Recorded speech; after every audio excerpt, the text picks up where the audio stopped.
J'espère que vous avez tous passé 2 jours intéressants, que vous avez pu profiter de l'expertise, des retours d'expérience aussi de tous les intervenants qui se sont succédés sur scène, mais aussi dans l'Agora, pu profiter aussi pour échanger lors de vos rendez-vous B2B.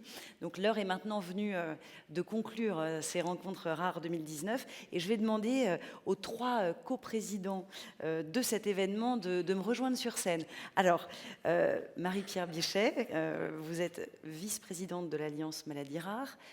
Bienvenue.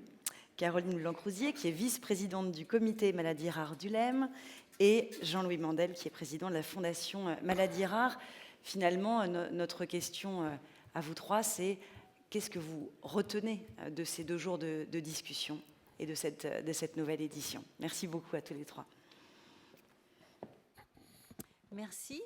Eh bien, nous allons faire une petite conclusion à 3 voix, puisque nous étions tous les 3 réunis pour une année de réunion et de travail. Et moi, pour ma part, en fait, j'ai vraiment envie de remercier toutes les personnes ici présentes. Je tiens à vous remercier pour ces 2 journées, pour votre implication et puis votre intérêt que vous manifestez pour les maladies rares. Je commencerai par remercier en particulier les intervenants.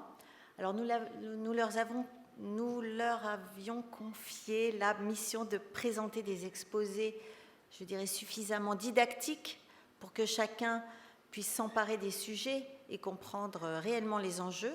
Je crois qu'ils ont réussi et que vous avez collectivement apprécié ces efforts d'explication. Et puis, il y a eu des tables rondes où des sujets ont pu être abordés en profondeur avec des réflexions, des points de vue parfois confrontants. Et je pense que c'était intéressant d'avoir ces débats qui n'ont pas toujours lieu. Et c'est important de pouvoir débattre, même si on n'est pas toujours d'accord.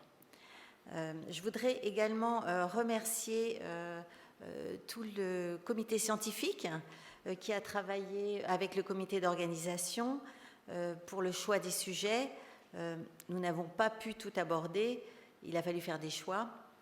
Peut-être pourrons-nous évoquer les autres sujets lors d'une prochaine édition de Rares. Et puis j'aimerais aussi beaucoup remercier les entreprises du médicament qui ont permis la tenue de ces rencontres et qui ont répondu présents une fois de plus. Sans elles, ce colloque n'aurait jamais été possible dans ces conditions.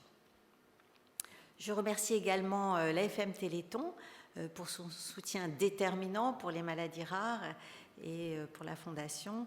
Et puis je tiens aussi à remercier les personnes bénévoles, il y en avait plusieurs dans la salle. Et là aussi, c'est des petits détails, mais c'est important, le bénévolat, surtout quand on est issu du monde associatif. Voilà. Je souhaite enfin terminer par la Fondation Maladies Rares qui porte cet événement, et notamment, alors je ne la vois pas, mais Célia Mercier. Célia, ah, tu es là-haut, voilà, merci. Anne-Sophie Blanchet, elle doit être là, Anne-Sophie, hein. Voilà, qui était aussi beaucoup chargée sur la communication. Daniel Sherman, ici présent, le directeur de la Fondation Maladies Rares, et Jean-Louis Mandel, qui est le président du comité scientifique.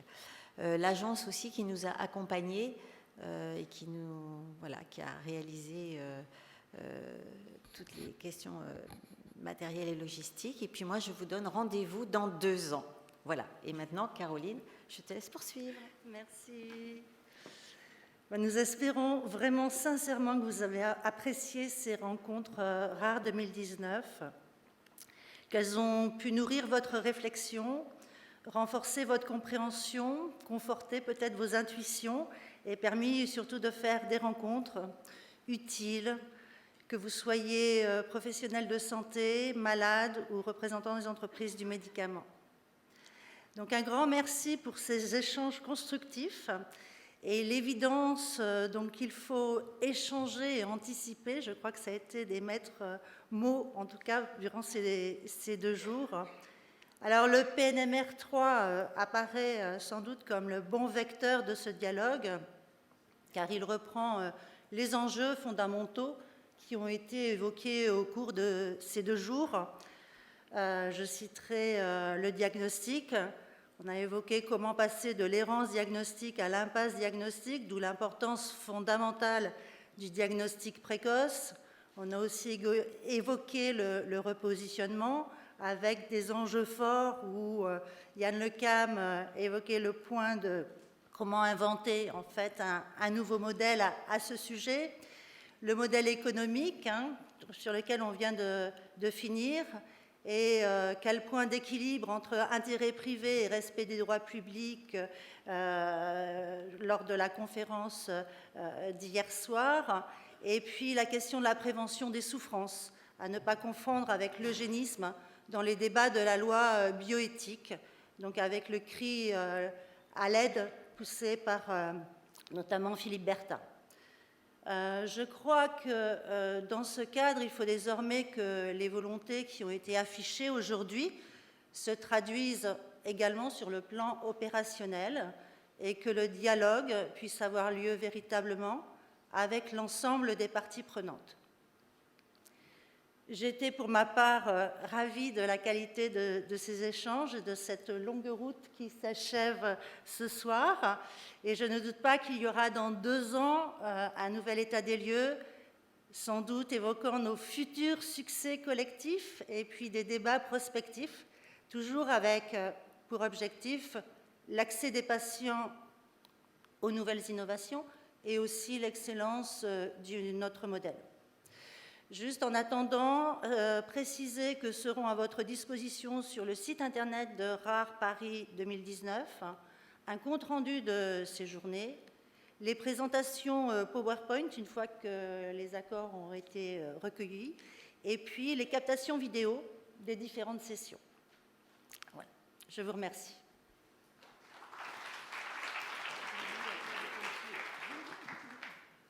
Voilà, je vais conclure rapidement, contrairement à mon habitude d'être un peu trop prolixe. Et donc, je pense que ce furent des rencontres extrêmement riches, peut-être un peu trop. On a peut-être un petit peu trop bourré le programme parce que le temps de discussion qui aurait mérité de se tenir a été trop limité pour beaucoup de sessions et peut-être on a été un peu frustré sur cet aspect-là. Et je pense que dans 2 ans, il faudra essayer de peut-être avoir moins de points et de laisser plus de temps à la discussion. Mais ça a été vraiment des rencontres très riches et des vraies rencontres, puisqu'on a vraiment eu la participation des académiques, des industriels, des associations, comme on l'a vu d'ailleurs sur cette dernière session, très, très animée, sur des points très importants. Ce que j'en retiens, c'est à la fois des progrès dans le domaine du diagnostic, dans le domaine de la thérapeutique, qui laissent espérer beaucoup pour le proche avenir, donc ça c'est très bien. Sur certains des problèmes difficiles, notamment de l'accès aux médicaments, de l'homologation des médicaments, je crois qu'il faut vraiment essayer d'avoir ce dialogue ouvert entre, je dirais, ceux qui sont concernés, c'est-à-dire les industriels, les associations, les académiques qui ont poussé ces innovations quelquefois très loin, quand même, jusqu'à la démonstration que, oui, c'est quasiment sûr que ça va marcher, et puis les agences publiques, qu'on aurait espéré être plus nombreuses. Et je crois vraiment qu'il faut que ce dialogue très ouvert se passe pour essayer de faire avancer des situations quelquefois de blocage. Et quand il y a situation de blocage, ça veut dire qu'il y a une perte de chance pour les patients. Donc, je partage évidemment tous les remerciements envers tous ceux qui ont les intervenants, les gens de la Fondation Célia, Anne-Sophie, et puis l'agence organisatrice Hopscotch. Remercier le public, enfin les auditeurs qui étaient très nombreux, et puis vous donner rendez-vous dans 2 ans pour des rencontres qui, je pense, seront également très riches. Je vous remercie.